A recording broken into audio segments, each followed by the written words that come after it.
হাতে যে ডিভাইসটি দেখছেন এটি মূলত ফুয়েল ইনজেক্টর। এর এক প্রান্তে ফুয়েল পাম্প থেকে আসা হোস পাইপটি সংযুক্ত থাকে এবং অপর প্রান্তে ইলেকট্রিক সংযোগ দেয়া থাকে। এটি মূলত সঠিক টাইমে ফুয়েল ইনজেকশন করে।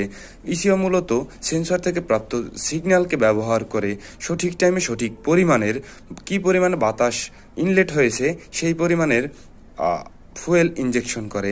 সেই ফুয়েল ইনজেকশন করা ডিভাইসটি এটি মূলত ইনজেক্টর বলে। এই ইনজেক্টরটি FZ ভার্সন 3 এর ব্যবহার করা হয়। এখানে রয়েছে দুটি প্রান্ত, এই দুটি কানেক্টর সাথে একটি পজিটিভ এবং একটি নেগেটিভ।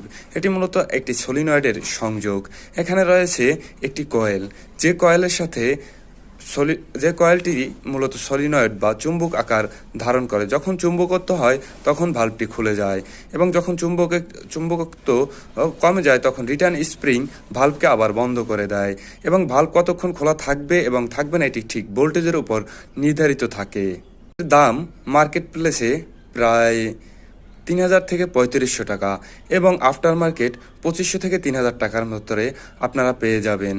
তবে এই ফুয়েল ইনজেক্টর সবসময় ভালো লাগাবার চেষ্টা করবেন, যার ফলে আপনার ফুয়েল ইনজেক্টর সহজে নষ্ট হবে না, সঠিক পরিমাণে গাড়ির RPM এবং আইডল স্পিড পাবেন এবং এক্সেলেটার মুড আরও ভালো পারফরমেন্স পাবেন, ইঞ্জিনের স্পার্ক প্লাগ নষ্ট হবে না, বিভিন্ন ধরনের সুযোগ সুবিধা পাবেন।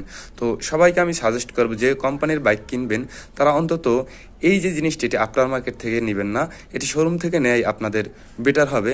যদিও কাজ আপনি বাইরে করাতে পারেন তবেও পার্টসটি আপনি শোরুম থেকে গ্রহণ করবেন।